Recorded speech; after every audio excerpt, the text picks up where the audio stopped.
Assalamu alaikum students, and today it is our 12th lecture on organic chemistry from the platform of National Chemistry Talent Contest 17. In the last lecture we were discussing about the chemical reactions of alkenes, and uh, we discussed about the concept of electrophile, nucleophile, and we discussed why alkenes are nucleophilic in nature. We also discussed the addition reaction of alkenes along with the mechanism. We also revised the concept of stability of carbocations, the tertiary carbocation, the secondary carbocation, and the primary carbocation. We also discussed about the Markovnikov rule, what the Markovnikov rule is and how it is applied, and what are the exceptions of the Markovnikov's rule. Uh, Now we are going to discuss the hydration reaction of alkene, because in the last class I remember we only discussed the hydrobromination of alkene. Today we will discuss the hydration of alkene and the further reactions of alkenes. ये reactions आपके सामने screen पे मौजूद है. It says addition of water to alkenes. Addition of water to alkene या hydration of alkene एक ही बात है. हाइड्रेशन का मतलब होता है addition of water molecule. Dehydration का मतलब होता है एलिमिनेशन ऑफ वाटर मॉलिक्यूल. ठीक है. और हाइड्रोलिसिस एक और टर्म होती है. हाइड्रोलिसिस और हाइड्रेशन थोड़ी बहुत नाम में मुश्तरक है, कॉमन है, लेकिन ये अलग चीज़ है. अक्सर स्टूडेंट्स, अक्सर नहीं कहना चाहिए, कुछ स्टूडेंट जो हैं जिनकी इतनी अंडरस्टैंडिंग नहीं होती है वो मिस्टेकनली इसको सिनोनिमस समझते हैं. हाइड्रोलिसिस का मतलब होता है breakage of a bond with the help of water molecule. किसी बॉन्ड को वाटर की मदद से, यानी वाटर मॉलिक्यूल H2O की मदद से तोड़ना, वो प्रोसेस कहलाता है हाइड्रोलिसिस. ठीक है. तो हाइड्रोलिसिस एक अलग चीज है, हाइड्रेशन अलग चीज है, डिहाइड्रेशन अलग चीज है. डिहाइड्रेशन तो ऑब्वियसली हाइड्रेशन की अपोजिट है. ठीक है. अच्छा, ओवरऑल प्रोसेस सीधी सी बात है. जब हाइड्रेशन या वाटर मॉलिक्यूल की एडिशन कह रहे हैं एल्कीन पे, तो एक sp2 कार्बन पर H ऐड हो जाएगा और दूसरे sp2 कार्बन पर OH ऐड हो जाएगा और बीच का पाई बॉन्ड जो है वो टूट जाएगा. जैसे HX के केस में हुआ था, वहां पे HX था, यहाँ पे X के बदले आप OH अज्यूम कर लें. ठीक है. ऑब्वियस बात है कि एल्कीन जो है यानी ओलिफिन वो न्यूक्लियोफिलिक होती है, तो वो इलेक्ट्रोफिलिक साइट पे अटैक करती है. वहां पर यानी हाइड्रो हेलोजिनेशन जो हमने लास्ट लेक्चर में पढ़ा था, वहां पर भी वो H पे अटैक कर रहा था आपको, एल्कीन जो था, और X as a leaving group निकल रहा था. यहाँ पर भी वो H पे ही अटैक करेगा. अब थोड़ा सा डिफरेंस है. वहां पर X निकल रहा था, यानी आयोडाइड या ब्रोमाइड या क्लोराइड वो निकल रहा था, क्योंकि उसको निकलने में कोई इशू नहीं है, यानी उसकी जो लिविंग ग्रुप एबिलिटी है वो अच्छी है, दैट इज गुड, वो सरवाइव कर सकता है. यहां पर OH इतनी आसानी से नहीं निकलता है. ऐसा नहीं है कि एल्कीन ने अटैक किया H पे और OH निकल गया. या यूं कह लें, अगर मैं केमिस्ट्री की लैंग्वेज में बोलूं, तो hydroxide is not a good leaving group but the halide is. ठीक है. हैलाइड है अच्छा लिविंग ग्रुप, लेकिन हाइड्रोक्साइड नहीं है. अच्छा, इसका रीजन ऑब्वियस है कि हैलाइड जो होते हैं, यानी क्लोराइड, ब्रोमाइड, आयोडाइड, मैं फ्लोराइड नहीं शामिल कर रहा, जो नीचे लोअर पीरियड के जो हेलोजेंस हैं और उनके जो एनाइंस होते हैं यानी हैलाइड्स, वो इसलिए अच्छे लिविंग ग्रुप होते हैं कि उनका साइज बड़ा होता है. देखें, याद रखिए, जिस स्पीशी का जितना बड़ा साइज होगा उसकी उतनी लिविंग ग्रुप टेंडेंसी ज्यादा होगी, क्योंकि वो बेयर कर सकता है नेगेटिव चार्ज, अपने पूरे स्फीयर के ऊपर वो फैला लेगा, यानी पोलराइज कर लेगा. जबकि स्मॉलर साइज्ड एटम या ग्रुप जो होता है ना, उसकी लिविंग टेंडेंसी इतनी अच्छी नहीं होती है. और hydroxide is a very poor leaving group. Poor लफ्ज इसलिए कह रहे हैं कि कुछ इंस्टेंसेस हैं जहां पर वो निकलता है, लेकिन वो बहुत ही कंपल्शन होती है मॉलिक्यूल की, यानी मजबूरी होती है, वहां पे कोई और ऑल्टरनेट पाथवे नहीं होता, तो वो निकलता है. और वो भी फिर एक अलग खास मैकेनिज्म होता है, उसका नाम होता है E1CB. मैं सिर्फ नाम बता रहा हूँ, इस वक्त इसका कोई ताल्लुक नहीं है उस रिएक्शन का इससे. तो E1CB जो रिएक्शंस होते हैं उनमें हाइड्रोक्साइड लिविंग ग्रुप होता है. अच्छा, बाकी ओवरऑल तो उन्होंने दिखा दिया, ये देखिए ये एल्कीन है और ये H2O ऐड हुआ है, तो एक तरफ H आया, एक तरफ OH आया। जहन में रहे कि मार्कोनिकोव रूल फॉलो होगा। मैं रिकॉल करा दूं मार्कोनिकोव रूल। मार्कोनिकोव रूल ये कहता है कि जब डबल बॉन्ड पर कोई ग्रुप आकर ऐड होता है ना, तो वो जो ग्रुप आकर ऐड हो रहा होता है उसका जो पॉजिटिव पार्ट होता है, मतलब इलेक्ट्रोफिलिक साइड जो होती है, इस केस में HOH में H है, वो उस कार्बन पे आकर जुड़ता है जिसके पास ऑलरेडी ज्यादा हाइड्रोजन होते हैं। तो यहाँ पे देखिए 2 हाइड्रोजन है इस कार्बन पे, और इस कार्बन पर कोई हाइड्रोजन नहीं है। तो इसलिए जो H2O में जो H है वो इधर आएगा और OH इधर आएगा, और ऐसा ही हुआ है। ये तो मार्कोनिकोव रूल है। और वैसे अगर आप वैसे भी लॉजिक भी देखें तो आपको मालूम है जब ये पाई बॉन्ड अटैक करेगा इस प्रोटॉन पे यानी H पे, वाटर के, इनफैक्ट वाटर के H पे नहीं करेगा, मैं मैकेनिज्म बताऊंगा, वो कर यहाँ रहा होगा हाइड्रोनियम आयन के H पे। बहरहाल जब H पे अटैक करेगा तो CH बॉन्ड बन जाएगा, तो वो टर्मिनल कार्बन वाला इस केस में बनेगा ताकि हमें टर्शियरी कार्बोकैटायन एक इंटरमीडिएट के तौर पर मिले।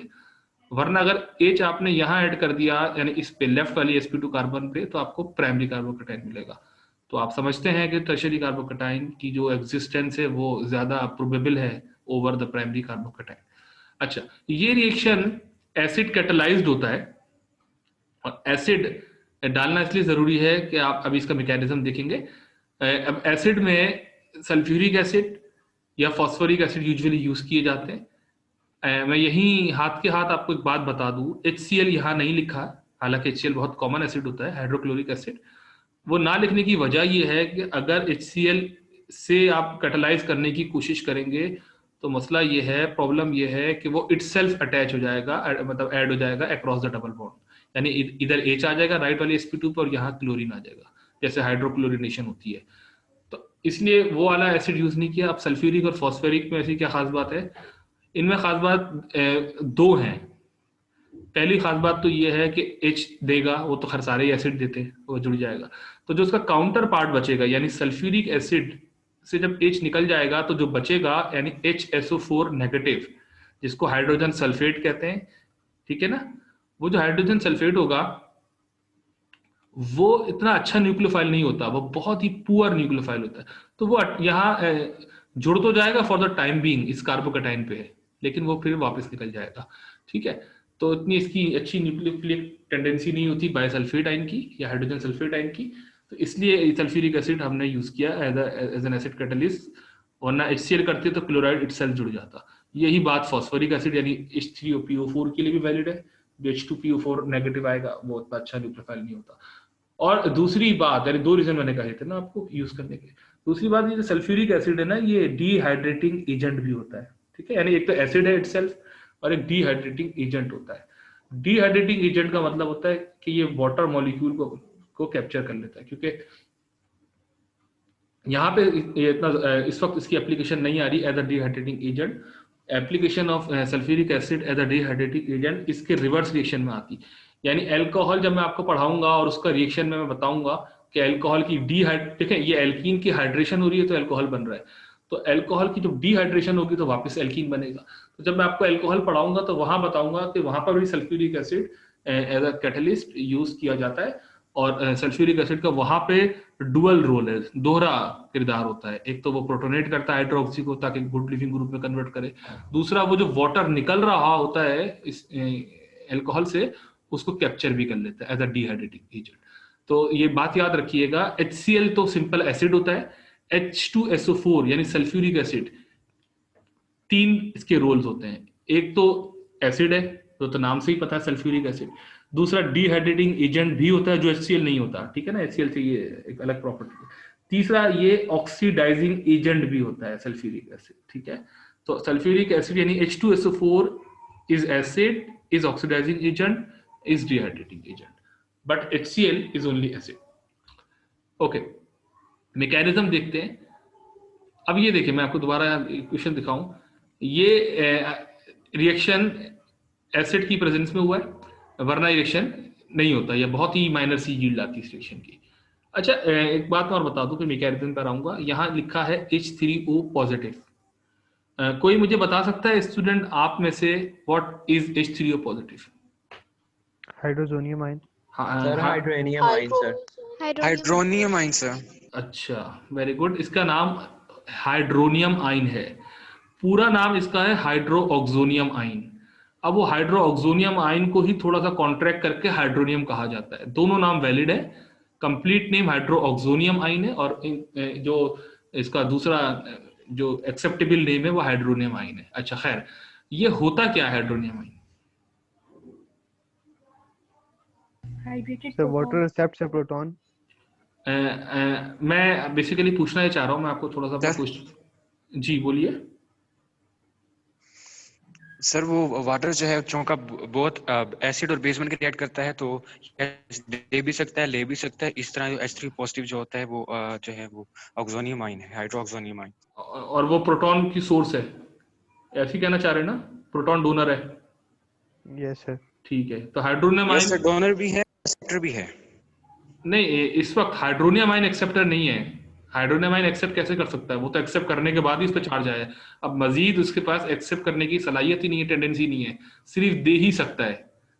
यस सर, अब दे सकता है। हाँ, यानी डोनर है ना सिर्फ। अच्छा अच्छा, ये मैं कहना ही चाह रहा था कि यहाँ मैंने H पॉजिटिव क्यों नहीं लिख दिया? H पॉजिटिव का मतलब होता है प्रोटॉन, वो भी एसिड ही होता है ना। तो what is the difference between H positive and H3O positive? Because the proton is not present in water, proton hydronium ion में कन्वर्ट हो जाता है। Oh that's very awesome. मैं यही सुनना चाह रहा था कि H पॉजिटिव यानी प्रोटॉन जो है वो एक्वस मीडियम के अंदर, एक्वस मीडियम यानी पानी में एग्जिस्ट करता ही नहीं है। क्योंकि जैसी proton for the time being generate हो भी गया, यानी किसी एसिड ने अपना H पॉजिटिव रिलीज कर भी दिया, वाटर उसको फौरन कैप्चर करके हाइड्रोऑक्सोनियम आयन बना लेगा। तो H positive does not exist in aqueous medium, ये जहन में रखिएगा। एक्वस मीडियम में H पॉजिटिव एग्जिस्ट नहीं करता। तो यूजुअली कुछ आपको बुक्स में रिएक्शन में यहाँ H पॉजिटिव लिखा नजर आएगा। अच्छा, अब ये टेक्निकली गलत है। H पॉजिटिव वाटर मीडियम में, एक्वस मीडियम में नहीं होता। लेकिन इसका ये मतलब नहीं कि खुदा ना खास्ता आप उन ऑथर की क्रेडिबिलिटी जो नॉलेज है उस पर आप शक करें। वो बेसिकली ऑथर जो है उनको पता होती है बात, तो वो लिख भी देते हैं कहीं ना कहीं टेक्स्ट में। लेकिन सिंप्लिसिटी के लिए ना, ताकि एक सादा सा एक काम दिखाने के लिए वो H पॉजिटिव लिख देते हैं। वरना अगर स्ट्रिक्टली स्पीकिंग बात की जाए तो H पॉजिटिव एग्जिस्ट नहीं करता वाटर में। अच्छा, H पॉजिटिव अगर एग्जिस्ट नहीं करता तो फिर कहीं एग्जिस्ट करता भी है दुनिया में या कहीं नहीं करता? कोई और इंस्टेंस बताएं जहां करता होगा।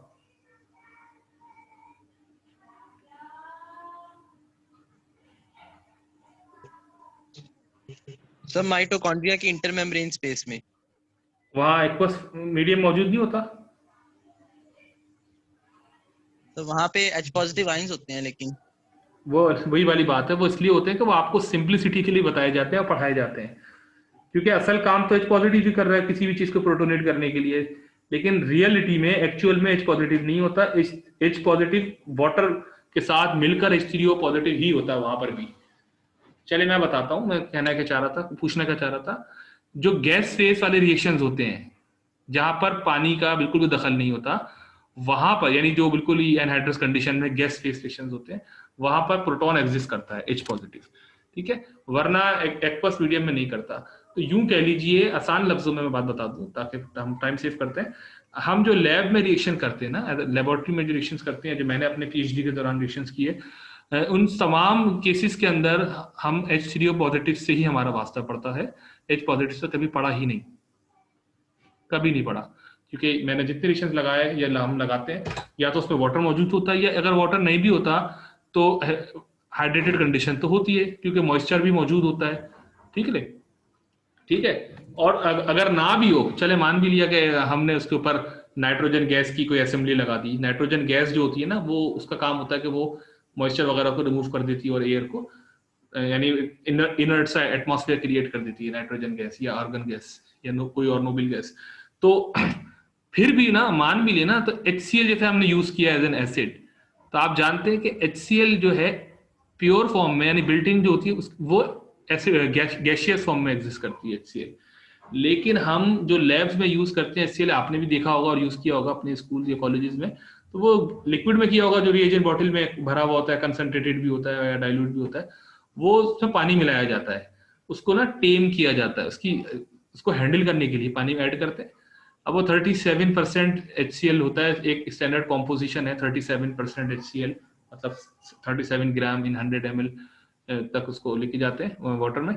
तो वो उसमें यार इसका मतलब ये होता है HCl प्लस H2O, तो वो कभी भी सर्वाइव ही नहीं कर सकता, उसके अंदर H पॉजिटिव मौजूद है, पॉसिबल ही नहीं है। ठीक है, तो बहरहाल ये मैं आपको नॉलेज की बात बता रहा था और बड़ी काम की बात है अगर आप इसको ग्रेस्प कर गए तो।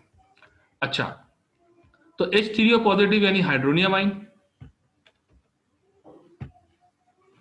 तो पहला अटैक बिल्कुल प्रोबेबल है, एक्सपेक्टेड है।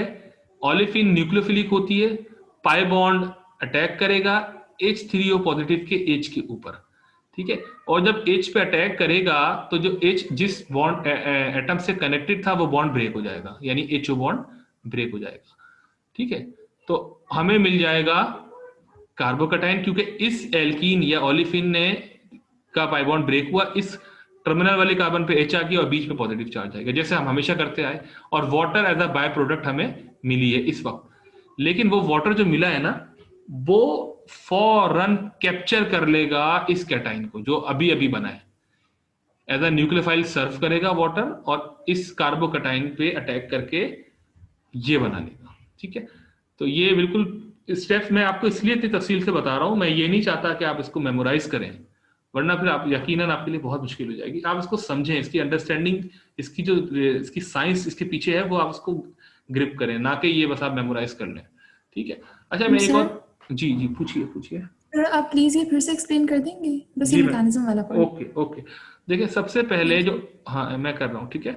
ओलेफिन या एल्कीन जो कि न्यूक्लियोफिलिक इन नेचर होती है, अपने पाई इलेक्ट्रॉन की वजह से वो हाइड्रोनियम पे अटैक करेगी, और जो हाइड्रोनियम का H है वो इलेक्ट्रोफिलिक है, उस पर जब अटैक करेगी तो जो HO बॉन्ड है वो ब्रेक हो जाएगा, क्योंकि अगर ये ब्रेक नहीं होगा तो हाइड्रोजन की वैलेंसी 2 हो जाएगी, जो मुमकिन नहीं है, पॉसिबल नहीं है। तो to avoid the divalency of hydrogen, HO bond must be broken, HO को टूटना है, तो ये H ऐड हो जाएगा। ये बहस हम कल कर चुके हैं कि कौन सी वाली कार्बन पे ऐड होगा, ये लेफ्ट sp2 पे या राइट sp2 पे। तो राइट sp2 पे ऐड होगा कार्बन पे, ताकि टर्शरी कार्बोकैटायन मिल जाए। अगर लेफ्ट कार्बन sp2 कार्बन पे ऐड होता तो प्राइमरी मिलती। ये बहस हम कल कर चुके हैं, ये मार्कोनिकोव रूल है। बहरहाल ये कार्बोकैटायन बन गया, यानी इंटरमीडिएट। और आपको याद आ रहा है मैंने कल एक बात और कही थी कि इंटरमीडिएट को हम स्क्वायर ब्रैकेट में दिखाते, लेकिन जरूरी नहीं है, कभी नहीं भी दिखाते, खासतौर पर मैकेनिज्म में बिला वजह हम क्यों एक अलग से ब्रैकेट बनाए, फिर वो लुक अजीब सा आएगा। तो ये इंटरमीडिएट ही है, ठीक है, लेकिन हमने इसको स्क्वायर ब्रैकेट में नहीं दिखाया। अब वाटर एज अ न्यूक्लियोफाइल सर्व करेगा। ये वाटर कहाँ से आया है, हरा वाला ग्रीन वाला ये मॉलिक्यूल है, ये यहीं से आया है, ये जो अभी हाइड्रोनेमाइन हाँ ने H दिया था अपना, वो अटैक करेगा और ये यहाँ के जुड़ जाएगा। अच्छा, ये पहला स्टेप है, ये दूसरा है स्टेप 1। स्टेप 2, स्लो और फास्ट की लॉजिक भी समझे। स्लो इसलिए कह रहे हैं पहले स्टेप को कि इसमें एक न्यूट्रल स्पीशीज है, यानी ये न्यूट्रल है एल्कीन, ठीक है, ये चार्ज स्पीशी बन रही है, यानी कार्बन पे चार्ज डेवलप हो रहा है, ठीक है। दूसरे में क्या हो रहा है, वाटर अटैक करके इस कार्बन यानी जो कार्बोकैटायन सेंटर है इसको न्यूट्रलाइज कर रहा है। हालांकि ये यहाँ पे O पे पॉजिटिव चार्ज आ गया, लेकिन बहरहाल ये जो कार्बन सेंटर है पॉजिटिव, इसको न्यूट्रलाइज कर दिया। तो ये रैपिड है, फास्ट है, क्विक है, वो स्लो है। यहां पर मैं एक बात और पूछ लूं फिर आगे बढ़ता हूं। ओलेफिन ने इस हाइड्रोनियम आयन के H पे अटैक किया, इस ओलेफिन ने O पॉजिटिव पे क्यों नहीं अटैक कर दिया? क्योंकि पॉजिटिव चीज तो इलेक्ट्रोफिलिक होती है। क्या ख्याल है?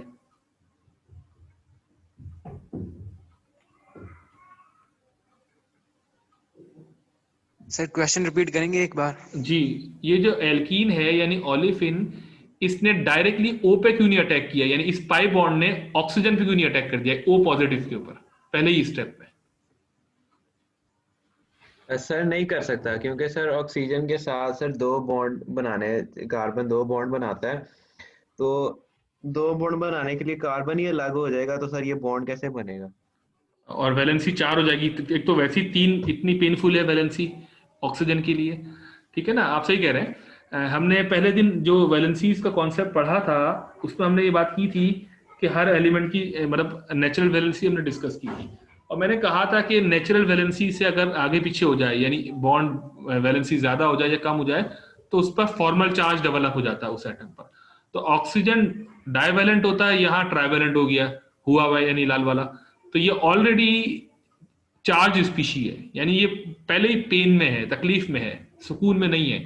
ऊपर से आप इस कार्बन को इसके साथ जोड़ने में लगे हुए हैं ऑक्सीजन के साथ, तो बजाय कि ये ट्राई से बेचारा डाई होता, आपने उल्टा टेट्रा कर देंगे, तो ये अफोर्ड ही नहीं कर सकता, इसके पास जगह ही नहीं है कि ये वेलकम कर सके किसी न्यूक्लियोफाइल को। अच्छा, अब मैं ये बात कर क्यों रहा हूं, ये बहुत इंपॉर्टेंट बात है। आप मेरी बात सुन रहे हैं सब लोग? जी सर। Yes sir. हाँ, वेरी गुड। अब मेरी बात सुनिए, इस बात से हमें ये बात पता चल गई, हर पॉजिटिव चार्ज स्पीशी इलेक्ट्रोफिलिक नहीं होती है। Got me? Yes, sir. बस अब ये बताओ, मैं इस बात क्यों बताना चाह रहा हूँ।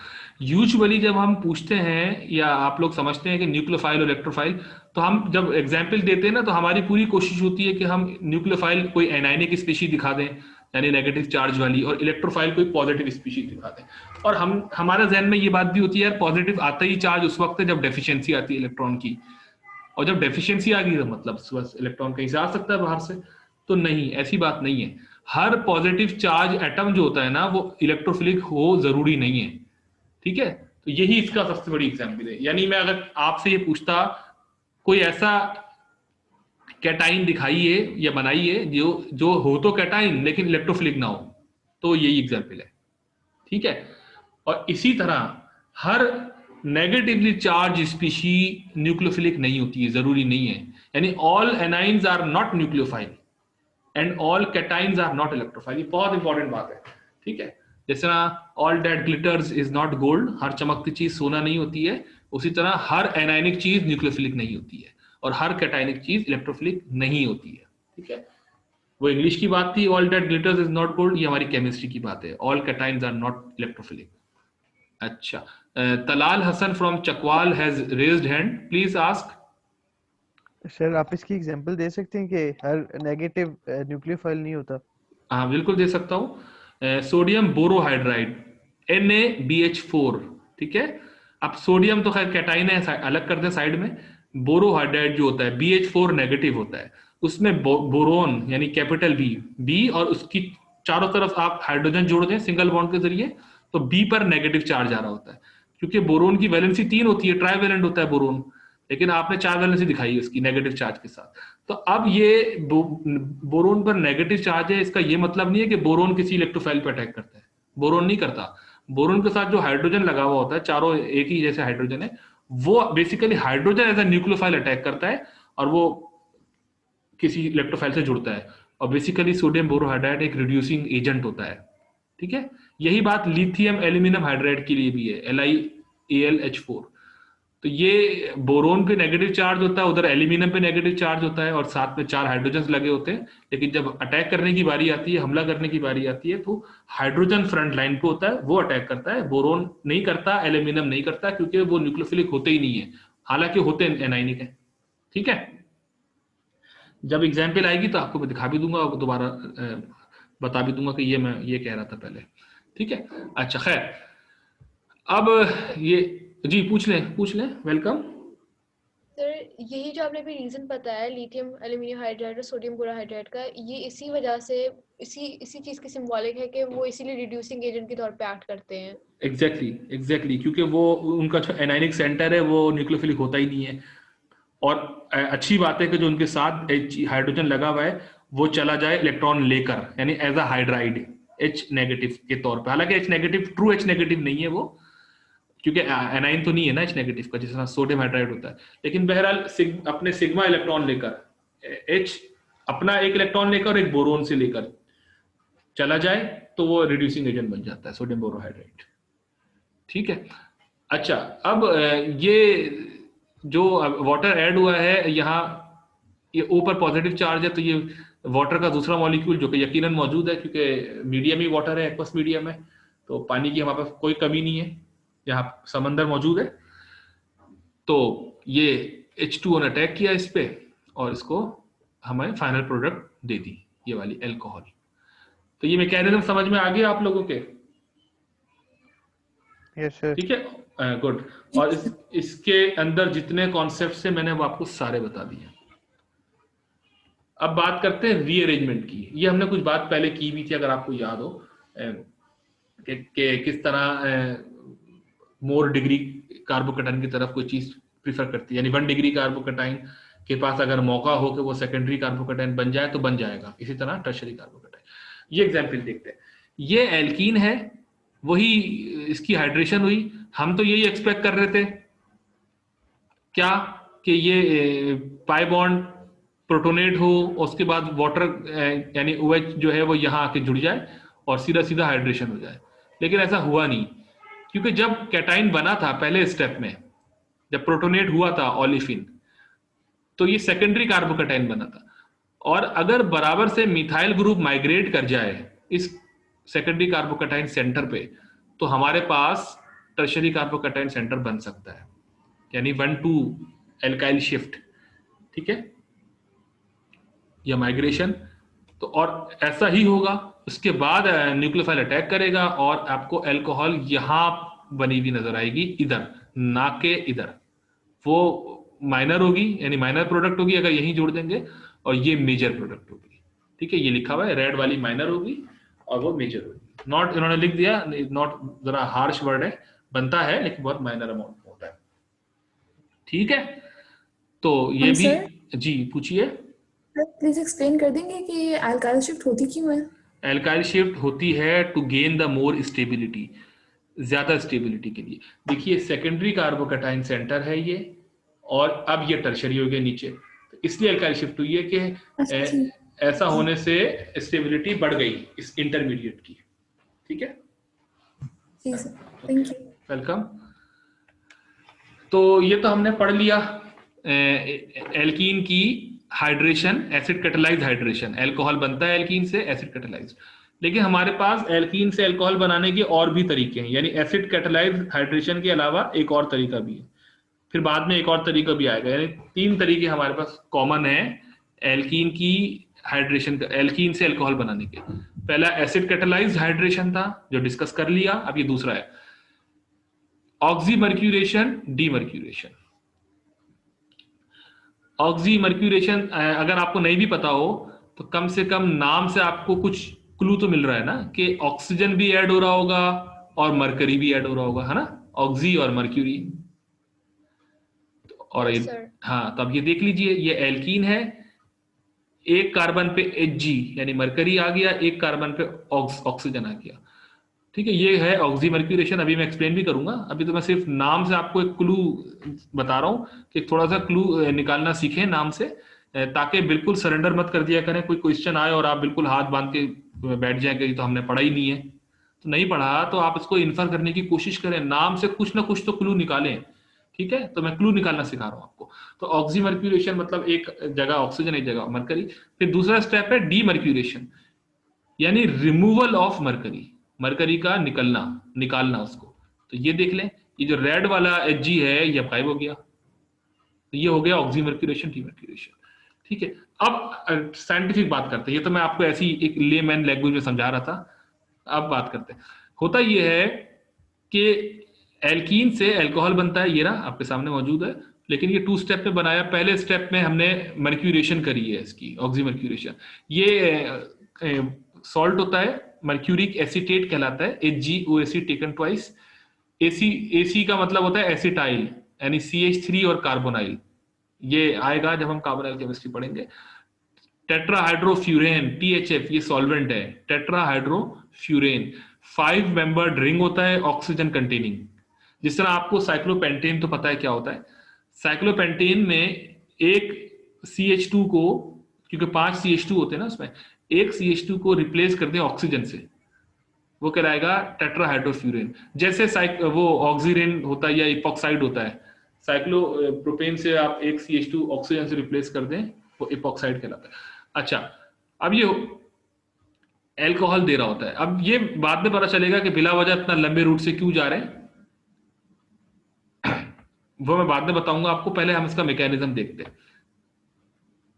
तो सबसे पहले देखें, आपको अगर नई चीज भी नजर आती है तो कोई मसला नहीं है, आप बिल्कुल सिस्टमेटिक जाएं, लॉजिकल जाएं।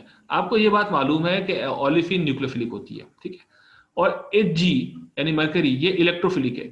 कैसे इलेक्ट्रोफिलिक है मैं बताता हूँ। Hg को इन्होंने डाइवेलेंट दिखाया है, यानी 2 वैलेंसी दिखाई है। ये Hg का एक बॉन्ड बना हुआ है OAC से, यानी एसिड ऑक्सी से, यानी यूं समझ लें डायरेक्ट ऑक्सीजन से कनेक्टेड है सिंगल बॉन्ड के थ्रू मरकरी, और फिर ऑक्सीजन आगे एसिटाइल से कनेक्टेड है, और Hg दूसरी तरफ से भी ऑक्सीजन और एसिटाइल से कनेक्टेड है, यानी डाइवेलेंट है। इस पाई बॉन्ड ने Hg सेंटर पे अटैक किया, मरकरी सेंटर पे, और एक OAC निकल गया। बिल्कुल जैसे थोड़ी देर पहले आपने हाइड्रोनियम पे अटैक दिखाया था और H पे अटैक किया था, और फिर H जो है आगे से डिस्कनेक्ट हो गया था ऑक्सीजन से।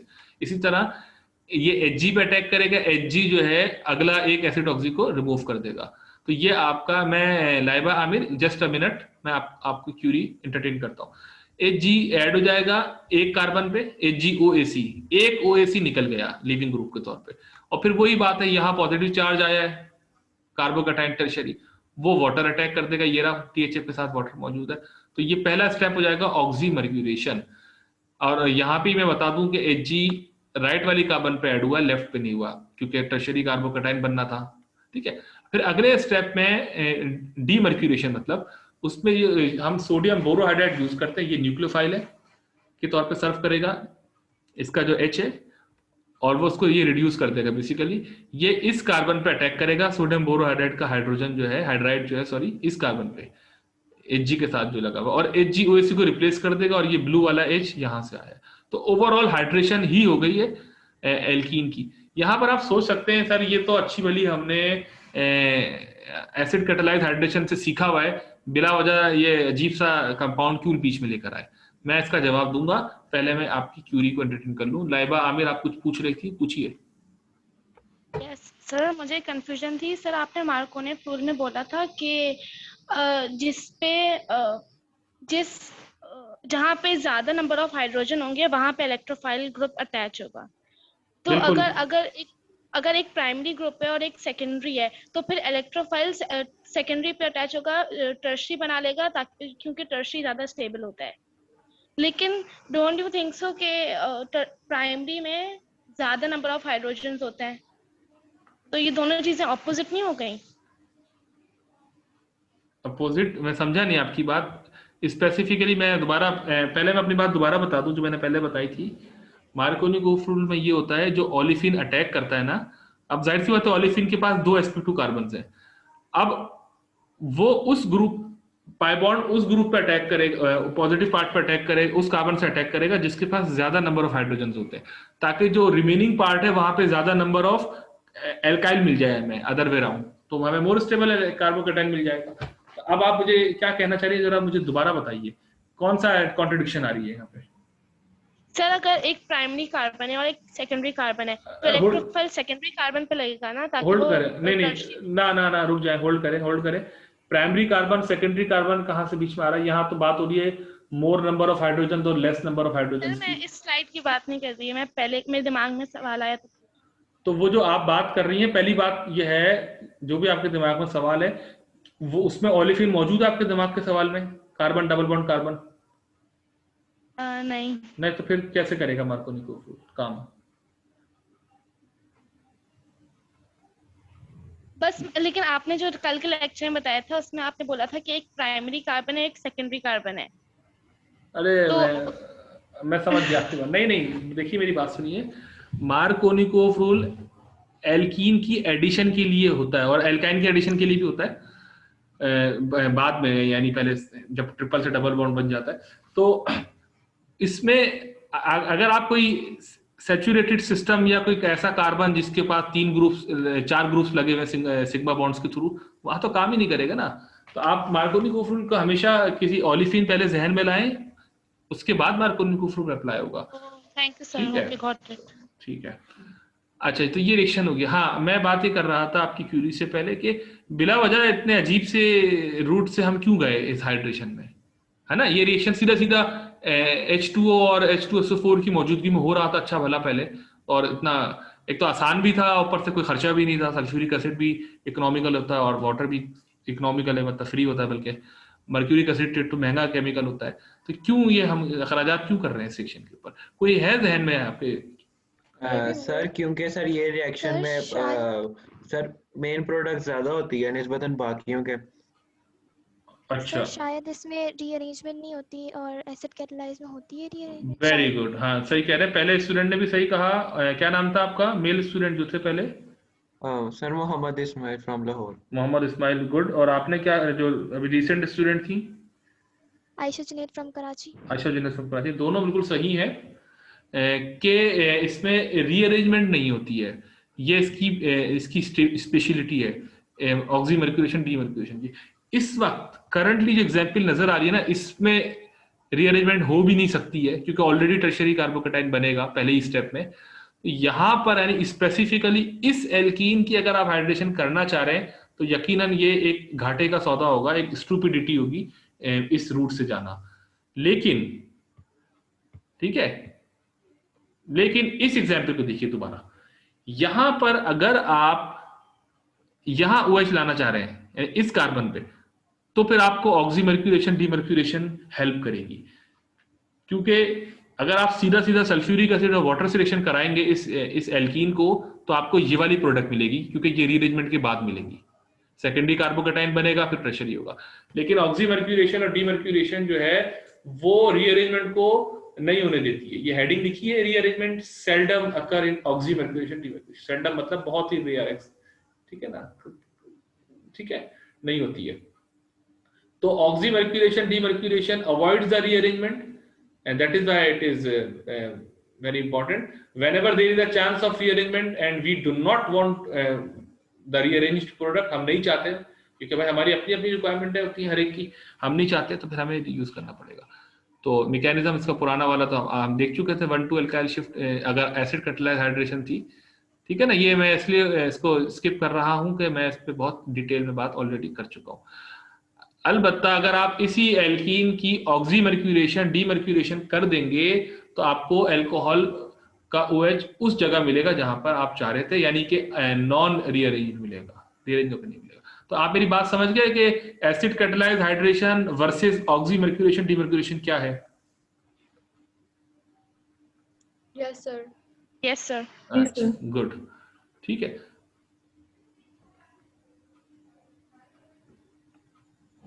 ये आप देख सकते हैं स्क्रीन पे कि ये reaction it went via this intermediate, और नाम की लॉजिक भी समझ गया, ऑक्सीमर्क्यूरेशन और डीमर्क्यूरेशन की हिकमत क्या है, लॉजिक क्या है बोलने की। अपोलॉजी। अब बात करते हैं मैकेनिज्म की, हुआ कैसे। ये कह रहे हैं कि does not undergo a free carbocation, वही वाली बात कि ये carbocation for the time being generate करता ही नहीं है। क्या मतलब? अभी मैकेनिज्म में बात समझ में आ जाएगी। ये ओलिफिन है, इसने मरकरी पर अटैक किया, जैसे मैंने आपको बताया था मैकेनिज्म, तो थोड़ा सा एक्सप्लेन करना था। एसिटेटाइन निकल गया और आपको ये मिल गया।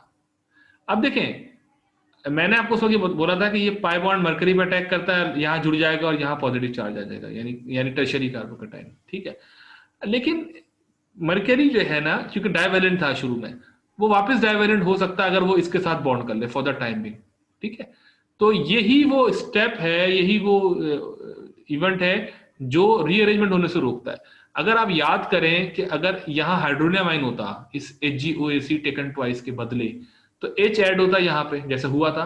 H के पास वो फीचर नहीं था कि वो 3 में वो यहाँ बॉन्ड कर सकता इस पॉजिटिव कार्बन पे, लेकिन मरकरी के पास है। तो इसलिए मरकरी कार्बोकेटाइन की रीअरेंजमेंट को रोक देगा। और कैसे रोकेगा? खुद उसको वहां पे फ्री कार्बोकेटाइन बनने ही नहीं देगा, यानी C पॉजिटिव फ्री फॉर्म में एग्जिस्ट नहीं कर सकता मरकरी की मौजूदगी में। यही वो रीजन है जो आपको अन या नॉन रीअरेंज्ड प्रोडक्ट आपको देता है ऑक्सीमर्क्यूरेशन डीमर्क्यूरेशन। वाटर अटैक करेगा, बिल्कुल करेगा, और फिर जाहिर सी बात है कि वाटर जहां पे ज्यादा पॉजिटिव कैरेक्टर होगा कार्बन पे, ठीक है, वाटर वहां अटैक करेगा और यहाँ अटैक करेगा, और ये HgOAc एक तरफ और OH2 पॉजिटिव जो बाद में डिहाइड्रेट हो जाएगा, तो ये बन जाएगा। ये स्टेप अभी तक जो नजर आ रहा है स्क्रीन पे, इसको कहते हैं ऑक्सीमर्क्यूरेशन, ठीक है। फिर अगला स्टेप, यानी ये 2 स्टेप रिएक्शन है, ध्यान में रखिएगा। अगला स्टेप है डीमर्क्यूरेशन। इसमें सोडियम बोरोहाइड्राइड यूज किया जाएगा, और वो दिखाया ही नहीं, सॉरी मैं बता देता हूँ ऐसी।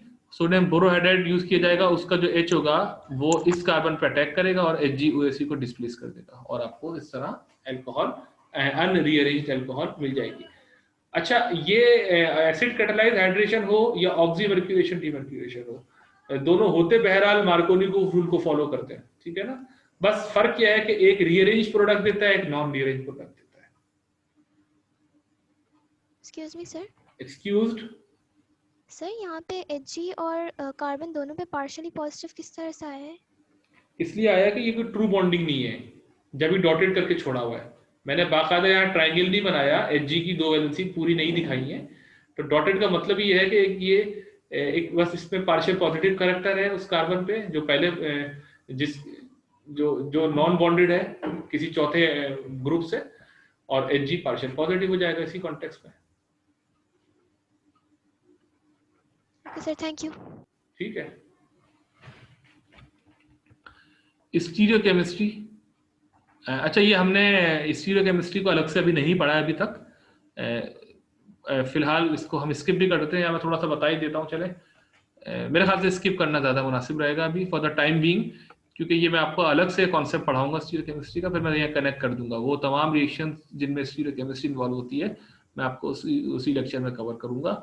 फिलहाल इस स्लाइड को स्किप कर देते हैं। इसी तरह एक देखें, एक टर्म इन्होंने लगा दी सॉल्वोमर्क्यूरेशन डीमर्क्यूरेशन। क्या मतलब? सॉल्वेंट, अरे ऑक्सीमर्क्यूरेशन में क्या था कि वो मरकरी और हाइड्रोक्सी ऐड हो रहे थे, यहाँ पे जो भी सॉल्वेंट यूज कर रहे होंगे मरकरी के साथ वो ऐड हो जाएगा, यानी वही है, कोई नई साइंस नहीं है। पाई बॉन्ड ने अटैक किया मरकरी पे, एक ग्रुप को डिस्प्लेस कर दिया था, एक मर्क्यूरिनियम आयन बना था, यानी ट्राइंगल जैसा टेम्परेरीली, और वहां मैंने वाटर का अटैक दिखाया था, यहाँ पे अल्कोहल यानी ROH मतलब alcohol, alcohol as a solvent है, यूज हुआ है, तो वो अटैक करके अटैच हो जाएगा। तो इसलिए इस स्टेप को, पहले स्टेप को हम ऑक्सीमर्क्यूरेशन नहीं कहेंगे, सॉल्वोमर्क्यूरेशन कह देंगे इन जनरल, ठीक है, और कि सॉल्वेंट एज अ न्यूक्लियोफाइल सर्व कर रहा है, और सॉल्वोमर्क्यूरेशन ही के अंदर ऑक्सीमर्क्यूरेशन भी आता है। मतलब अगर आप वाटर सॉल्वेंट ले लेंगे तो ऑक्सीमर्क्यूरेशन स्पेसिफिकली हम उसको कहते हैं, वरना इन जनरल सॉल्वोमर्क्यूरेशन कहेंगे। और शर्त यह है कि आपका जो सॉल्वेंट है वो न्यूक्लियोफिलिक होना चाहिए, यानी उसके पास उसके बाद टेंडेंसी हो कि वो अटैक कर सके, ठीक है। ये Mohammad Usman has raised hand, please ask the question. Hello sir, sir आपने कुछ पॉइंट्स में इक्वेशन में रिवर्सिबल साइन शो किया हुआ है, कुछ में नहीं किया हुआ, मुझे समझ नहीं आ रहा, मतलब कब यूज करना है। अच्छा ठीक है, गुड ऑब्जर्वेशन, गुड ऑब्जर्वेशन। इसका मैं आंसर देता हूँ। पहली बात तो ये है कि आपको फिलहाल इतना ज्यादा इस बात पे कॉशियस नहीं होना है कि कब रिवर्सिबल एरो बनाना है और कब ये वन साइडेड एरो बनाना है, ठीक है। दोनों का मतलब रिएक्शन प्रोसीडिंग ही होता है कि रिएक्शन हो रहा है। रिवर्सिबल एरो का मतलब होता है कि इक्विलिब्रियम होता है, ठीक है, यानी आपकी जो प्रोडक्ट बनी है और आपका जो रिएक्टेंट है वो दोनों इक्विलिब्रियम में मौजूद है। केमिकल इक्विलिब्रियम आपने यकीनन पढ़ा होगा।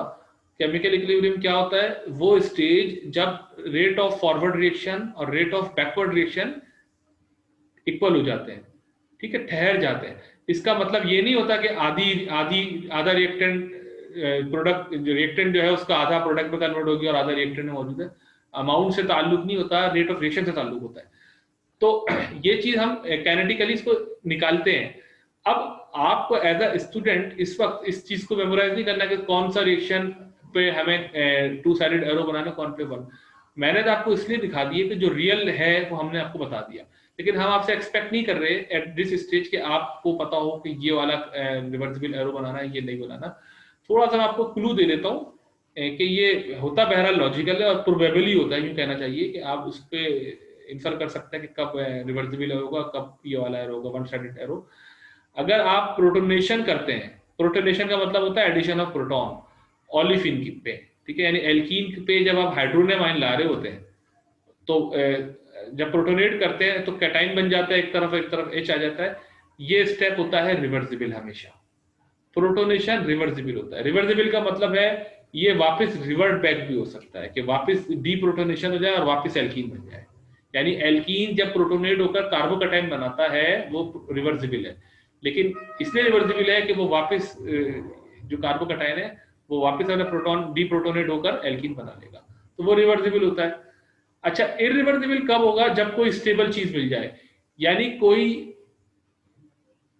ऐसी प्रोडक्ट बन जाए जिसकी एनर्जी लोअर हो, तो वो इरिवर्सिबल होता है।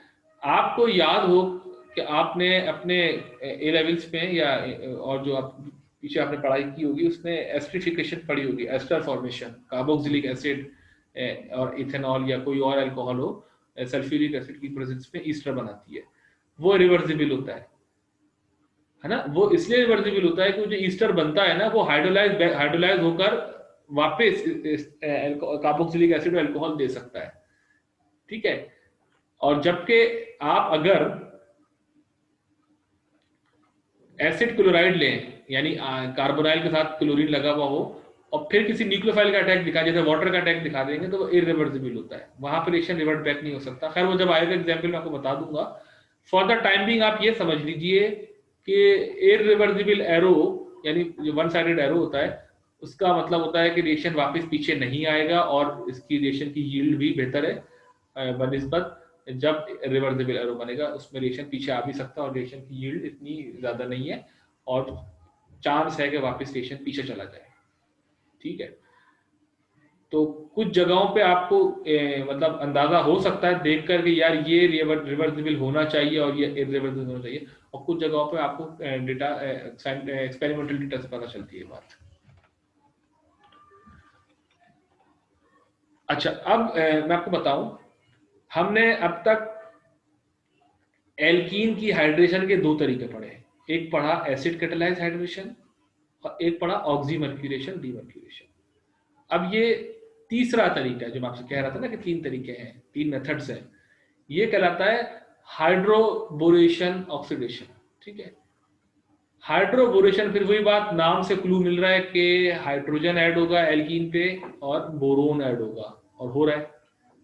ओलेफिन आपके सामने स्क्रीन पे मौजूद है, BH3 जो एरो के ऊपर लिखा हुआ है इसको बोरेन पढ़ते हैं। तो बोरेन और एल्कीन का रिएक्शन हुआ और ये आपको एक बोरोन का कंपाउंड मिल गया, ये इंटरमीडिएट है, ठीक है। बाद में इसको ऑक्सीडाइज करेंगे इस बोरोन कंपाउंड को with the help of hydrogen peroxide H2O2, तो ये आपको अल्कोहल दे देगा और वो अल्कोहल एक खास पैटर्न की होगी जो कि कहलाती है एंटी मार्कोनिकोव, यानी उल्टा होगा। इस वक्त मार्कोनिकोव और एंटी मार्कोनिकोव का कॉन्सेप्ट नहीं आएगा क्योंकि यहाँ तो सिमेट्रिकल एल्कीन है। Markovnikov rule anti non symmetrical alkene पे काम करती है। तो देखते हैं, तो ये H और BH2 across the carbon double bond carbon add हुआ है। थोड़ा सा बोरेन के बारे में बात कर लेते हैं। कोई क्वेश्चन है आप लोगों का?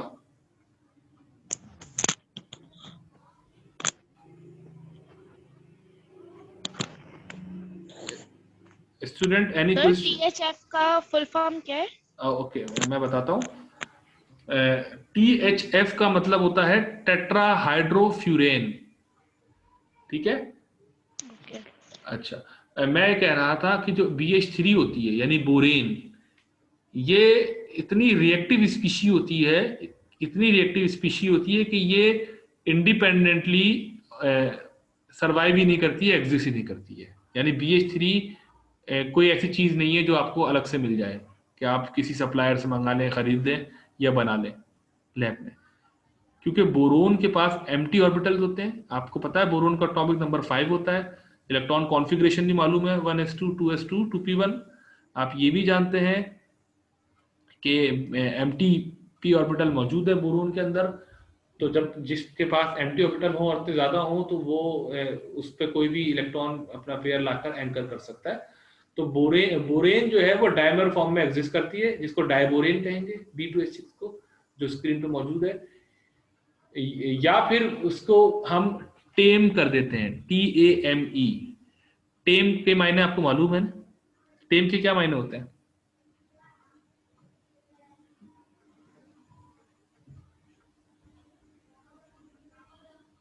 जी student, what is the Urdu meaning of tame? TAME। Sir मे भी रिएक्टिविटी कम कर देना। हाँ ठीक है, वो तो खैर आप केमिस्ट्री पे ही आ गई। टेम की उर्दू मीनिंग होती है सुधाना। जैसे एनिमल्स होते हैं, खासतौर पे ये जो बीस्ट होते हैं, शेर वगैरह होते हैं ना, इनको टेम किया जाता है सर्कस के लिए। तो इसी तरह केमिकल्स भी जो शेर टाइप होते हैं, यानी बहुत रिएक्टिव से होते हैं, खतरनाक से होते हैं, उनको टेम कर दिया जाता है, सुधा दिया जाता है, उनकी रिएक्टिविटी को लोअर कर दिया जाता है, कम कर दिया जाता है। कम कैसे करते हैं? इस बोरेन को THF के साथ कपल कर दिया। THF टेट्राहाइड्रोफ्यूरेन, ऑक्सीजन के पास लोन पेयर मौजूद होता है, तो वो बोरोन में एंकर करके एक कॉम्प्लेक्स बना लेगा। इसको पढ़ेंगे BHF THF कॉम्प्लेक्स, यानी BH3 THF कॉम्प्लेक्स। ये एरो जो बना हुआ है, ये कोऑर्डिनेट कोवेलेंट बॉन्ड को जाहिर कर रहा है। ये कोई केमिकल रिएक्शन वाला एरो नहीं है। कोऑर्डिनेट कोवेलेंट बॉन्ड मतलब one sided sharing of electrons. आप इसको इस तरह बनाएं, या फिर आपका पास एक और तरीका है, आप O पर पॉजिटिव चार्ज दिखा दें और B पर नेगेटिव चार्ज दिखा दें। उस सूरत में आपको सिंगल बॉन्ड दिखाना होगा, यानी फिर आपको एरो हेड हटाना पड़ जाएगा। ठीक है, दो तरीके होते हैं कोऑर्डिनेट कोवेलेंट बॉन्ड को रिप्रेजेंट करने के। यही काम डाइमिथाइल सल्फाइड भी कर सकता है। ठीक है सर पॉजिटिव चार्ज और नेगेटिव चार्ज किस पे दिखाना है? ऑक्सीजन पर पॉजिटिव चार्ज और बोरोन पर नेगेटिव चार्ज। जो स्पीशी इलेक्ट्रॉन दे रही है वो कैटायनिक हो जाएगी बाद में, यानी पॉजिटिव उस पर आ जाएगा, और जो स्पीशी इलेक्ट्रॉन ले रही है वो एनायनिक हो जाएगी, यानी इस पर नेगेटिव चार्ज आ जाएगा। अच्छा आई एम सॉरी, मैं आप लोगों के मैसेजेस पढ़ ही नहीं रहा था। चैट बॉक्स में बहुत सारे मैसेजेस आए हुए। मोहम्मद इस्माइल फ्रॉम लाहौर लिखते हैं boron in BH3 is lone pair acceptor. बिल्कुल सही लिख रहे हैं, very good. Mohammad Muzammil Ali from Kahota ये लिखते हैं how is there a bond between BB where B has, हाँ ये मैं आपकी बात समझ गया। ये कि ये कहना चाह रहे हैं कि ये डायबोरेन है, इसमें आपने बोरोन की वैलेंसी 4 दिखा दी है। ये बेसिकली कॉम्प्लेक्स होता है, और ये इसकी बॉन्डिंग का खास नाम होता है, इसको हम बनाना बॉन्डिंग कहते हैं। बहरहाल वो एक अलग टॉपिक है, तो आप वहां पढ़ लीजिएगा बनाना बॉन्डिंग के अंदर किस तरह बनता है कॉम्प्लेक्स। और ये कह रहे हैं कि where the lone pair coming from the boron. भाई ये लोन पेयर यहाँ से आ रहा है ना, इस ऑक्सीजन से आ रहा है। ठीक है, अच्छा ये सॉरी सर वो पूछ रहा था कि ये जो B2H6 है, हाँ उसके अंदर ये बोरॉन बोरॉन बॉन्ड क्यों बना है जबकि दोनों लोन पेयर एक्सेप्टर है? हाँ इसलिए बनाया है कि ये ट्रू सिग्मा बॉन्ड नहीं है, ट्रू कोवेलेंट बॉन्ड नहीं है। इनमें बेसिकली बनाना बॉन्डिंग होती है। वो ऐसा होता है कि अच्छा जरा होल्ड करिएगा। ठीक है, तो ये बात हो गई। तो ये बोरेन इस तरह इन फॉर्म में एग्जिस्ट करता है। बहरहाल डायबोरेन हो या आपका THF के साथ टेम हुआ हो या डाइमिथाइल सल्फाइड के साथ हुआ हो, बाद में ये BH3 रिलीज करता है जो हाइड्रोबोरेशन में काम आता है। तो ये आप देख लीजिए हुआ क्या। अगर मैं इसको एसिड कैटालाइज हाइड्रेशन से करता तो मैं OH यहां ला रहा होता इस रेड वाली जगह पे, और H यहां आता, यानी मार्कोनिकोव प्रोडक्ट। लेकिन हाइड्रोबोरेशन और ऑक्सीडेशन ने क्या किया, एंटी मार्कोनिकोव प्रोडक्ट दिए। क्यों दिए, इसका ये बात आपको मैकेनिज्म में समझ में आएगी जब इसका मैकेनिज्म पढ़ेंगे। फिलहाल आप ये फैक्ट एक्सेप्ट कर लें कि अगर आपको ओलिफिन पर एंटी मार्कोनिकोव हाइड्रेशन चाहिए तो आपको हाइड्रोबोरेशन और ऑक्सीडेशन वाला प्रोसेस करना पड़ेगा।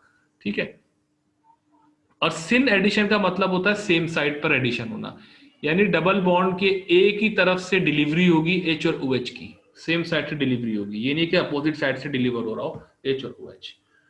तो एंटी मार्कोनिकोव एडिशन होती है और ये होती है। अब ये कुछ कंपैरिजंस हैं, देखिए ये साइक्लोपेंटीन है, अगर आप इसकी ऑक्सीमर्क्यूरेशन डीमर्क्यूरेशन करते हैं तो आपको मार्कोनिकोव प्रोडक्ट मिलती है, यानी ग्रीन वाला OH लेफ्ट वाली sp2 कार्बन पे आया है और रेड वाला ब्लू वाला H राइट वाली sp2 कार्बन पे आया है। ठीक है, यानी मार्कोनिकोव प्रोडक्ट मिली है। और दूसरी बात एडिशन एंटी मिली है, यानी डबल बॉन्ड जब था पहले यहाँ पे तो एक तरफ OH डिलीवर हुआ है और दूसरी तरफ से H डिलीवर हुआ है, जबकि हाइड्रोबोरेशन ऑक्सीडेशन में दो डिफरेंट बातें हैं, एक तो एंटी मार्कोनिकोव प्रोडक्ट और दूसरा सिन डिलीवरी हुई है, सेम साइड से डिलीवरी हुई है H और OH की। ठीक है, मतलब ये फैक्ट बता रहा हूं, अभी इसका मैकेनिज्म आएगा तब आपको समझ में आएगा कि एंटी मार्कोनिकोव हो क्यों रहा है। तो अब थोड़ा सा आगे बढ़ते हैं। देखिए ये एल्कीन है, ये बोरोन हाइड्राइड है, ये हाइड्रोबोरेशन हो गई है। यानी एक तरफ H आ गया, एक तरफ BH आ गया, B आ गया। अब इसका मैकेनिज्म, अब आप समझिएगा ये सारी बात, यहीं पे वो बात छुपी हुई है कि एंटी मार्कोनिकोव हाइड्रेशन क्यों होती है। तो एल्कीन जो होता है वो न्यूक्लियोफिलिक होता है, बोरोन इलेक्ट्रोफिलिक होता है। फॉर द टाइम बीइंग एक पाई कॉम्प्लेक्स बनेगा एक न्यूक्लियोफाइल और इलेक्ट्रोफाइल स्पीशीज के दरमियान, जिसको मेंशन किया गया है। और ये हमारे पास इस एल्कीन ने इस बोरोन पर अटैक किया और अब बॉन्ड कर लिया, CB बॉन्ड बन गया, कार्बन बोरोन बॉन्ड बन गया। अच्छा, ये वाला जो सेंटर है ना, ये फॉर द टाइम बीइंग एक ट्रांजिशन स्टेट बनाएगा ऐसी 4 membered transition state, 4 membered ring transition state होगी। ये यकीनन बहुत रिएक्टिव है, लेकिन ये एक बनेगी। अच्छा, यहीं पे फैसला हो गया, बोरोन को हमने राइट वाली sp2 कार्बन से कनेक्ट दिखाया, लेफ्ट से नहीं दिखाया। इसका जवाब क्या है आपके पास? सर क्योंकि बोरोन वहाँ पे ऐड होगा जहाँ पे सब्स्टिट्यूशन कम होगी। एग्जैक्टली, यहाँ पे स्टेरिक हिंड्रेंस कम होगा। ठीक है, तो ये जब यहाँ ऐड होगा बोरोन तो वहां पे H ऐड हो गया सीधा सीधा, यानी ये BH, यानी ये BH बॉन्ड टूटा यहाँ से, BH2 यहाँ आ गया और BH यहाँ आ गया। अच्छा, अभी फिलहाल आधी बात पे काम कर रहे हैं, यानी अभी हम हाइड्रोबोरेशन पे चल रहे हैं, ऑक्सीडेशन पे बाद में आएंगे। इसमें बोरोन जो है राइट पे ऐड होगा और H लेफ्ट पे ऐड होगा, वही वाली बात, स्टेरिक हिंड्रेंस ताकि कम मिले। तो 99% मतलब ऑलमोस्ट 100 ही हो गया, आपको ये वाली रिजियो सिलेक्टिविटी मिलेगी। ठीक है ना। इसी तरह यहां पर भी देख लीजिए कि ये हिंडर्ड साइट है, ये लेस हिंडर्ड है, तो बोरोन लेस हिंडर्ड पे आएगा 98%।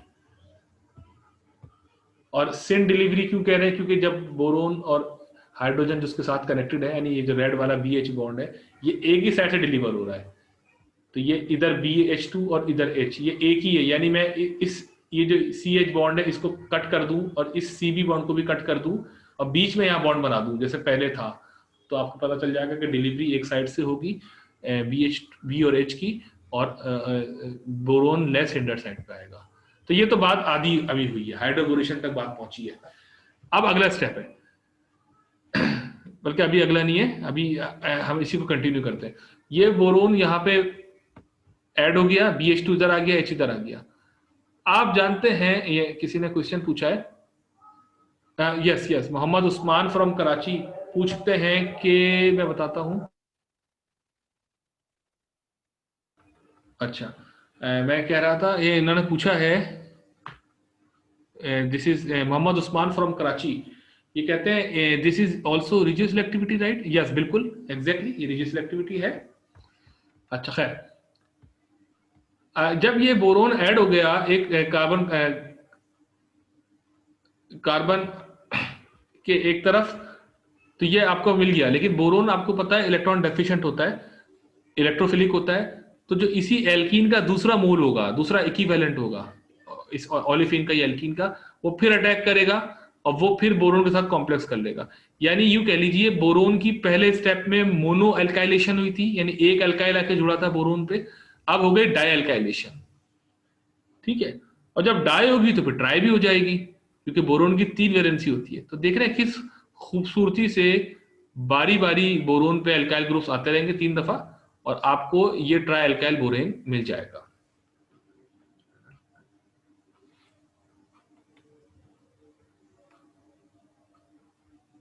अच्छा, ये जहन में रहा, ये H है, मैं प्रोबेबली मिस कर गया, शायद इसलिए आपको कंफ्यूजन हो रहा होगा। ये दो जो बॉन्ड्स है ना B के साथ, ये भी हाइड्रोजन है, H और ये भी H है, यानी BH3 है ये ओवरऑल। ठीक है, तो हर दफा एक एक H रिप्लेस होता रहेगा। अच्छा खैर, ट्राई अल्काइल जब बोरेन मिल जाएगा ना, तो इसके बाद अब क्या हो रहा है, अब एंट्री हुई है हाइड्रोजन परऑक्साइड की, यानी ऑक्सीडाइजिंग एजेंट की। उसने क्या किया, बेसिकली हाइड्रोजन परऑक्साइड कैसे काम करेगा, बेस यानी सोडियम हाइड्रोक्साइड इस H2O2 को डीप्रोटोनेट करेगी, तो हमें ये मिलेगा हाइड्रोपरऑक्साइड एनाइन, यानी ये चीज, ये एनाइन मिलेगा। या अब देखें ना, यहां वापस H लगा दे तो ये H2O2 ही दोबारा बन जाएगा। तो सोडियम हाइड्रोक्साइड यानी base will deprotonate H2O2 to give you hydroperoxide anion. ठीक है, ये हाइड्रोपरऑक्साइड एनाइन जो है इस ट्राई अल्काइल बोरेन के बोरोन पे अटैक करेगी, न्यूक्लियोफिलिक अटैक, और ये कॉम्प्लेक्स बना लेगी। और ये R3B क्या है, R3B यही चीज है, यानी ये देखें, ये B फॉर बोरोन और ये 3 R लगे हुए हैं, यानी एल्काइल ग्रुप्स लगे हुए हैं। तो उन इतने बड़े ग्रुप को इन्होंने जनरलाइज करके R लिख दिया, तो R3B यानी ट्राई एल्काइल बोरेन अटैक हो जाएगा हाइड्रोपेरोक्सी एनाइन से, और आपको ये कॉम्प्लेक्स मिलेगा। इसके बाद अब बड़ा अहम स्टेप होगा रीअरेंजमेंट। वो क्या होगा, 3 एल्काइल ग्रुप मौजूद है बोरोन पे ना, और तीनों एक ही है क्योंकि बारी बारी ओलिफिन आया था अगर आपको याद हो। तो ये R ग्रुप माइग्रेट करेगा, यानी एल्काइल ग्रुप 1-2 माइग्रेशन है ये भी, लेकिन ये यानी बोरोन सेंटर से ऑक्सीजन की तरफ मूव करेगी। R जब इधर मूव करेगा तो ये हाइड्रोक्साइड निकल जाएगा और आपको ये मिल जाएगा। अच्छा, यहीं पे वो बात आ गई जो आपको मैं थोड़ी देर पहले कह रहा था। मैं अजान का ब्रेक दे रहा हूँ, ठीक है, 3-4 मिनट का। Welcome back. तो मैं यहाँ पे बता दूं कि मैं कह रहा था कि hydroxide is a poor leaving group, और कुछ इंस्टेंसेस होते हैं जैसे ये वाला भी है, उनमें से एक तो मैंने E1Z बताया था आपको, एक ये वाला भी है जहाँ पे hydroxide as a leaving group serve कर रहा है। और यहाँ पे भी जाहिर सी बात है हमारे पास कोई ऑल्टरनेट पाथवे नहीं है, इसलिए ये इसको निकलना ही पड़ेगा हाइड्रोक्सी को एल्काइल ग्रुप की माइग्रेशन के साथ। और बिल्कुल सही, मैं अभी चैट बॉक्स पढ़ रहा था, एक स्टूडेंट ने लिखा कि सर क्या आप हाइड्रोक्साइड अटैक करेगा। तो बेसिकली हाइड्रोक्साइड नहीं अटैक करेगा, लेकिन हाइड्रोपेरोक्साइड अटैक करेगा। हाइड्रोक्साइड होता है OH नेगेटिव और हाइड्रोपेरोक्साइड होता है OOH नेगेटिव। तो अब जब ये बोरोन पे अटैक करेगा तो फिर दोबारा कॉम्प्लेक्स बनेगा, यानी रिपीट हो रहे हैं स्टेप्स। ये अगर आपको पहला स्टेप समझ में आ गया है तो भी सारे आ गए। अब क्या होगा, दोबारा एल्काइल ग्रुप माइग्रेट करेगा। अच्छा, अब 2 बचे, पहले 3 बचे थे तो किसी एक ने किया था, अब 2 बचे हैं तो भी अभी कोई एक करेगा 2 में से। तो अब ये देखें, ये बन जाएगा। आप इस वाले को, इसको जो मैं हाईलाइट कर रहा हूँ, इसको और इसको कंपेयर कर लें तो देख रहे हैं किस खूबसूरती से इनिशियली बोरोन के पास 3 R थे, फिर 2 R और 1 OR बचा है, अब 2 OR 1 R बचा है, यानी R और B के बीच में, बोरोन और कार्बन के बीच में ऑक्सीजन आ रहा है। पहले एक तरफ से आया फिर दूसरी तरफ से, अब दोबारा ये ट्रिप्लिकेट होगा, फिर रिएक्शन रिपीट होगा। हाइड्रोक्सी पेरोक्साइड जो है बोरोन पे अटैक करेगा, ये कॉम्प्लेक्स बनेगा। अब माइग्रेशन होगी इस वाले R की एडजेसेंट ऑक्सीजन पे 1-2 माइग्रेशन, ठीक है। और ये अब आपको ट्राई एल्कोक्सी बोरेन मिल जाएगा। पहले ट्राई एल्काइल बोरेन था शुरू में, अब ट्राई एल्कोक्सी बोरेन है। Mohammad Usman has raised hand, please ask the question. Sir हम ये कर क्यों रहे हैं, ये मतलब क्या हमें प्रोडक्ट तो आ गया सब हो रहा है, मगर ये क्यों हो रहा है? हाँ, जो प्रोडक्ट आई है ना वो आधी आई है, वो सिर्फ बोरोन ऐड हुआ डबल बॉन्ड पे। आप याद करें हम कर क्यों रहे हैं, हमें तो एल्कीन पे हाइड्रेशन करनी है और एंटी मार्कोनिकोव करनी है। तो वो तो जो आप कहना चाह रहे हैं ना, वो तो आधा काम हुआ है, उसमें तो डबल बॉन्ड टूटा है, एक तरफ बोरोन आया था, एक तरफ आपका हाइड्रोजन आया था। अब बोरोन को रिमूव भी तो करना होगा ना उस कार्बन से, तो इसलिए ये इतना लंबा चौड़ा काम कर रहे हैं। पहले जब आपने याद करें, जब हम ऑक्सीमर्क्यूरेशन डीमर्क्यूरेशन पढ़ रहे थे, वहां पे छोटा सा काम था, कार्बन ओलिफिन ने मरकरी पे अटैक किया था और बाद में सोडियम बोरोहाइड्राइड ने, अगर आपको याद हो, उसने मरकरी को डिस्प्लेस कर दिया था। यहाँ पे बोरोन को डिस्प्लेस करना इतना आसान नहीं है, क्योंकि बोरोन को लिविंग ग्रुप थोड़ी होता है, वहां पे तो मरकरी लिविंग ग्रुप बन गया था जब हाइड्राइड आया था। तो इसलिए ये इतना लंबा चौड़ा काम हो रहा है, जिसका नाम है ऑक्सीडेशन, सेकंड स्टेप। इसमें हाइड्रोक्सी पेरोक्साइड जो होता है वो बार बार बोरोन के साथ कॉम्प्लेक्स करता रहेगा, और 3 दफा लंबी ये मैकेनिज्म है, 3 दफा आपको माइग्रेशन करना पड़ेगी, और आखिर में ये ट्राई एल्कोक्सी बोरेन मिलेगा, ये हाइड्रोलाइज होगा तो आपको ये मिलेगा बोरोन। ये इसका मैकेनिज्म है बेसिकली। अगर आप अभी ग्रिप नहीं कर पा रहे तो कोई मसला नहीं है, क्योंकि ये फर्स्ट कैंप है, लेकिन बहरहाल इस मैकेनिज्म को डिस्कस करने में कुछ चीजें आपके जहन में रह गई होंगी, उस पर भी आप गुजारा कर सकते हैं, कोई मसला नहीं है, आपसे कोई मैकेनिज्म नहीं पूछेगा। फैक्ट आपको पता होना चाहिए कि हम ये कर क्यों रहे हैं, एंटी मार्कोनिकोव हाइड्रेशन के लिए कर रहे हैं एल्कीन की, ठीक है। मैकेनिज्म ना मैं आपसे पूछूंगा ना आपसे कोई पूछेगा। तो ये बस अब ये नेट रिजल्ट की बात समझ गया, थैंक यू सर। ठीक है, ये मैं इसको रश कर रहा हूँ स्पीड से, क्योंकि काफी टाइम हो चुका है और हमारे अभी तक बहुत ज्यादा हम आगे नहीं बढ़ पाए। ठीक है, तो I think we must leave. ये देखें, आप देखते भी रहे स्क्रीन पे, ये 1 हेक्सीन या हेक्सवनीन कहना चाहिए जो न्यू नेम है इसका, वो हाइड्रेशन करके आपको हेक्सेन 2 होल दे रही है, मार्कोनिकोव एडिशन के मुताबिक, है ना, मार्कोनिकोव। लेकिन अब आप देखें नीचे वाला रिएक्शन कंपेयर करें, अगर आपको OH बजाय कार्बन नंबर 2 के कार्बन नंबर 1 पे लाना है, यानी एंटी मार्कोनिकोव हाइड्रेशन करनी है, तो हमें ये करना पड़ेगा। ठीक है, आप ये दोनों रिएक्शन स्टूडेंट गौर से देखिए और दोनों प्रोडक्ट्स को देखिए और आप कन्विंस करें अपने आप को कि मार्कोनिकोव हाइड्रेशन के लिए कौन सा रिएजेंट यूज होगा और एंटी मार्कोनिकोव हाइड्रेशन के लिए कौन सा रिएजेंट यूज होगा। समझ गए मेरी बात? Yes sir. अच्छा, यस सर। ओके, ये अब हेडिंग आ गई, मार्कोनिकोव और एंटी मार्कोनिकोव। अब जो मैं इतनी देर से बताने की कोशिश कर रहा था, जो शायद आप उतना अच्छा ग्रिप नहीं कर सके, वो उसका मैकेनिज्म था। वो जो मैं कह रहा था ना, हाइड्रोक्सी परऑक्साइड जो है वो बोरोन पे अटैक करता है और फिर कॉम्प्लेक्स बनता है, फिर एल्काइल ग्रुप माइग्रेट करता है, 3 दफा ये काम होता है, वो उसका मैकेनिज्म था। इसलिए शायद आपको मुश्किल लग रहा था, लेकिन कोई बात नहीं, आप फैक्ट याद रखें कि फैक्ट ये है कि अगर आपको एंटी मार्कोनिकोव हाइड्रेशन करानी है तो आपको हाइड्रोबोरेशन ऑक्सीडेशन वाला एक स्टेप करना पड़ेगा, यानी BH3 पहले स्टेप में, फिर सोडियम हाइड्रोपेरोक्साइड और बेस यूज करना पड़ेगी। तो ये समरी है आज के काम की, इसको गौर से देखें। Summary of methods for converting alkene to alcohol. हमने ये 3 रिएक्शंस पढ़े, ये रहा acid catalysed hydration, oxymercuration, demercuration और हाइड्रोबोरेशन ऑक्सीडेशन। रिजियो केमिस्ट्री की बात कर लेते हैं, यानी रिजियो केमिस्ट्री का मतलब है हाइड्रोक्सी कहाँ ऐड हुआ था और हाइड्रोजन कहाँ ऐड हुआ था। तो एसिड कैटालाइज्ड में मार्कोनिकोव एडिशन हुई है, ऑक्सीमर्क्यूरेशन डीमर्क्यूरेशन में भी मार्कोनिकोव एडिशन हुई है, लेकिन हाइड्रोबोरेशन ऑक्सीडेशन में एंटी मार्कोनिकोव एडिशन है। ठीक है, और ये एंटी मार्कोनिकोव क्यों हुई है, ये मैकेनिज्म में समझ में आती है बात, वरना आपको सीधे सीधे रटना पड़ेगा। स्टीरियो केमिस्ट्री की बात करें तो पहले डायरेक्ट नीचे वाली की बात करता है, हाइड्रोबोरेशन की, ये सिन एडिशन हुई थी HOH की। बाकी एसिड कैटालाइज और ऑक्सीमर्क्यूरेशन में कंट्रोल नहीं है, यानी मैं अभी आपका सवाल सुनता हूं मोहम्मद उस्मान, नॉट कंट्रोल्ड है, यानी सिन एडिशन और एंटी एडिशन साइमल्टेनियसली आपको मिलेगी। ठीक है, और रीअरेंजमेंट की पॉसिबिलिटी की बात करते हैं तो एसिड कैटालाइज में तो बहुत ज्यादा कॉमन है, फ्रीक्वेंट है, अक्सर होती रहती है, जबकि ऑक्सीमर्क्यूरेशन डीमर्क्यूरेशन में नहीं होती है, ये बहुत ही रेयर होती है, और हाइड्रोबोरेशन में भी नहीं होती है। तो अब आप क्वेश्चन पूछिए मोहम्मद उस्मान प्लीज। सर मैं रिकॉल कर रहा हूँ कि एसिड कैटालाइज में हम लोग उसमें वो भी हो जाती है, क्या कहते हैं, माइग्रेशन भी हो जाती है, राइट? बिल्कुल, और ऑक्सीमर्क्यूरेशन भी नहीं होती, सही बात है, इसलिए इन दोनों में डिस्टिंग्विश, एग्जैक्टली, ये डिस्टिंग्विशिंग है। हाँ, ये डिस्टिंग्विशिंग फैक्टर है, यही फैक्टर है। ठीक है, सही कह रहे हैं, शाबाश। और हाइड्रोबोरेशन तो चीज ही अलग है, हाइड्रोबोरेशन में तो एडिशन ही अलग एंड होता है। शाबाश, सही कह रहे हैं मोहम्मद उस्मान।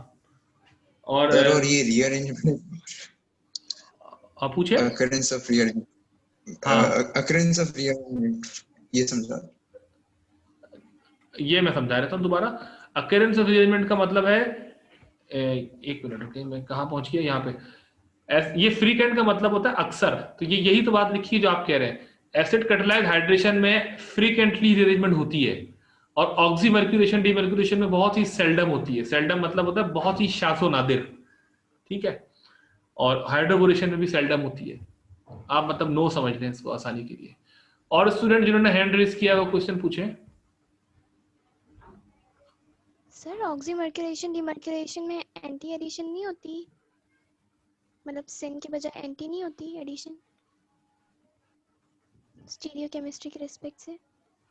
नहीं, इसलिए नहीं होती। मैं आपको जवाब देता हूँ आपकी बात का। थोड़ा सा रिकॉल करें, ओलिफिन ने पहले मर्क्यूरेशन की थी तो एक कार्बन पे H आया था, एक पे HgOAc था, है ना। उसके बाद जब सोडियम बोरोहाइड्राइड यानी सेकंड स्टेप में, यानी डीमर्क्यूरेशन वाले स्टेप में, हाइड्राइड जब अटैक करता है Hg वाले कार्बन पे जो Hg के साथ कनेक्टेड है, तो वो उस वक्त वो क्योंकि सिंगल बॉन्ड है ना, तो वो रोटेटेबल है, तो वो अगर Hg नीचे की तरफ होगा तो बोरोहाइड्राइड ऊपर से आएगा, और अगर Hg ऊपर की तरफ होगा तो बोरोहाइड्राइड नीचे से आएगा। तो ये रोटेटेबल होने की वजह से इसकी स्टीरियोकेमिस्ट्री कंट्रोल नहीं होती है। मोर क्यूरीज?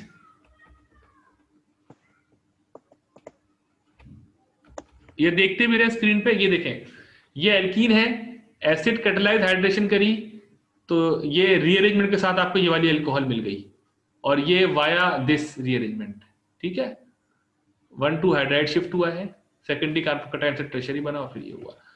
अगर आपने ऑक्सीमर्क्यूरेशन डीमर्क्यूरेशन करी तो अनरीअरेंजमेंट, नॉन रीअरेंज प्रोडक्ट आपको मिलेगी। और अगर आपने हाइड्रोबोरेशन ऑक्सीडेशन किया तो आपको ये मिलेगा। तो आपकी स्क्रीन पे एक ही एल्कीन है और 3 डिफरेंट प्रोडक्ट्स आपको मिली हैं, आप देख सकते हैं। और अगर कोई क्यूरी है तो आप मुझसे पूछ सकते हैं इन तीनों के बारे में देखने के बाद।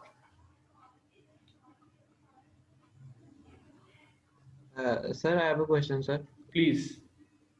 सर ये इस स्लाइड में सर आपने ऑक्सीमर्क्यूरेशन में हाइड्रोजन और हाइड्रोक्साइड है दोनों एक साइड पे कर दिया, यानी वो तो फिर सिन एडिशन हो गई ना? हाँ, इसीलिए यही तो बात बताना चाह रहा हूँ। अभी एक स्टूडेंट ने सवाल पूछा था कि सर इसमें एंटी नहीं होता, तो मैंने कहा था नहीं, इसलिए कि HgCH का जो बॉन्ड था वो रोटेटेबल था, तो वो इक्वल प्रोबेबिलिटी थी। तो अब ये अभी H ऊपर दिखा दिया, अगर मैं H को नीचे दिखा दूं तो एंटी हो जाएगा। तो ये यानी स्ट्रिक्ट नहीं है, जब भी तो लिखा नॉट कंट्रोल्ड। ये देखें, ये जो नॉट कंट्रोल्ड लिखा है ये इसीलिए लिखा था कि ये दोनों हो सकती है, सिन भी हो सकता है, एंटी भी हो सकता है। ठीक है, क्योंकि ठीक है सर, थैंक यू। वेलकम। हाँ, और कोई क्यूरी है फिर मैं इस लेक्चर को बंद करूंगा आज के लिए। Okay, student, thank you for attending the lecture. We have one question from Muzammil Ali Kahota. ये कहते हैं, does alkyl shift use energy? I think no, because one bond breaks and then transfers to the other, so it should not require energy. अच्छा, इन्होंने सवाल भी खुद किया, जवाब भी दिया, और ये कंफर्म करना चाह रहे हैं। मैं समझ गया आपकी बात, बिल्कुल सही कह रहे हैं। देखिए, एनर्जी तो सारी सी बात चाहिए होती है मूवमेंट के लिए, लेकिन बात यह है जो रिजल्टिंग चीज है ना, बाद वाली चीज, वो इतनी स्टेबल है कि ये माइग्रेशन जो है इनइविटेबल है और ये स्पॉन्टेनियसली होगी। ये आपके इख्तियार में नहीं है कि आप इसको रोक दें या इसको चलाएं। ये होनी है तो होनी, जैसे सूरज का निकलना है तो निकलना है, दैट्स इट। आप ना उसको रोक सकते हैं ना आप उसको अलाउ कर सकते हैं कि निकले। ठीक है, स्पॉन्टेनियस अमल है ये। ये एक और बात लिखते हैं मुजम्मिल अली, यानी पहले उन्होंने लिखी थी, and then the hydrogen and hydroxy give rise to water, probably I got this process is certainly beautifully. Okay, thank you for your feedback. So shall I stop now?